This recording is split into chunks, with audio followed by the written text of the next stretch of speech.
On Monday, May 10th, the Israeli Internal Intelligence Agency, the Shabak, lifted a gag order it imposed on the Israeli press in regard to the arrest of two Israeli citizens. In the past 2 weeks, Dr. Omar Said and Amir Mahfouz, both Palestinian Israeli political activists, were arrested by Shabak agents in the middle of the night. News of their arrests spread quickly throughout the Israeli-Palestinian community and on various Israeli blogs. Both men are known political activists with wide networks of support throughout the Israeli-Palestinian community.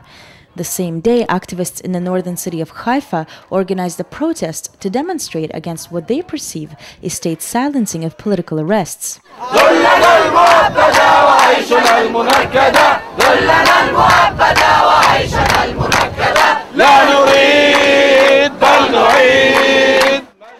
The Real News spoke to Amer Taha, a lawyer and the nephew of Dr. Omar Said, one of the arrestees. We were surprised on 24th of April when they arrived home with Omar Said, and they entered the home in a very nasty way with lots of the people of Shabak, which they were wearing not a civil, and some of them they were protecting the house from surrounding the house with a police officer. He's a doctor at pharmacology. He finished his degree here in Haifa in Technion. At the same time, he's one of the leaders of Tajammu of Balad, and he's a very active political active and a well-known political active. As I heard from his lawyer, since yesterday was the first time to visit him after 15 days. The Real News also spoke to Gerar Mahfouz, the wife of Amir Mahfouz, the second arrestee.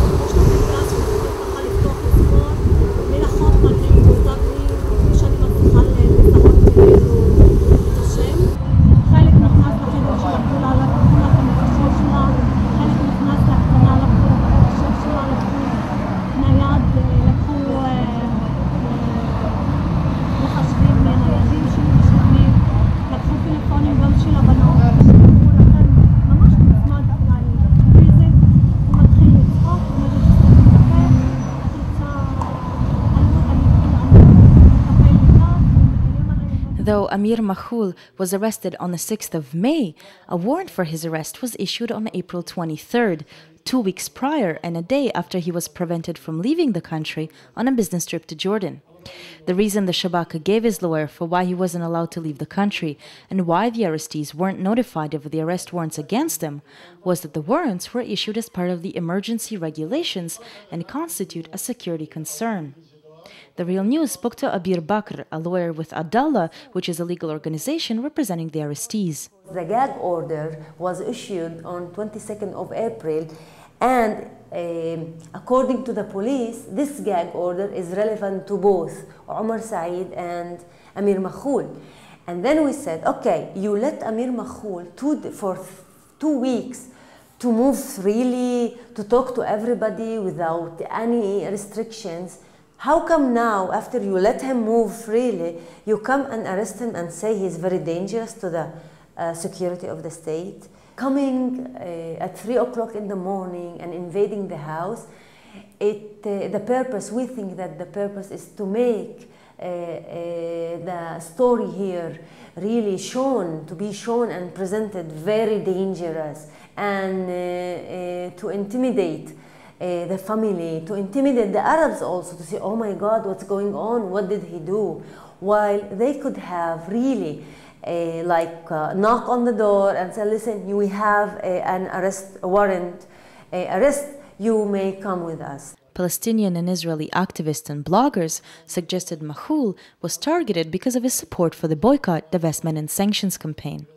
In October, at the Alternative Information Center's conference on the economy of the occupation, the Real News spoke to Mahfouz about his political views and the work of Atija, a coalition of Israeli-Palestinian organizations where he serves as the general director.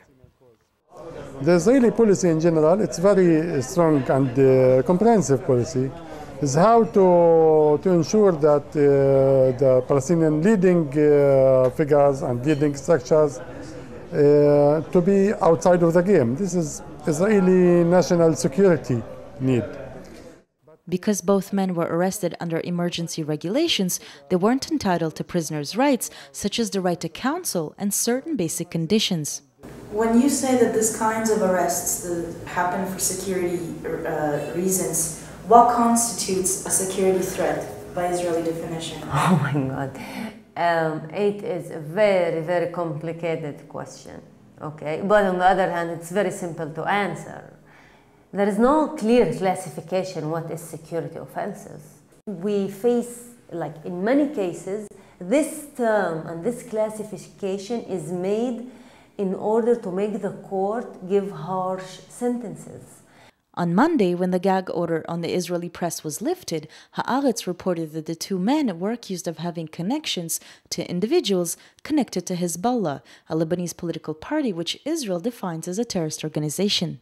What we claim and argue that this is a very a vague crime. You can't put the limit like this way. I can be a student at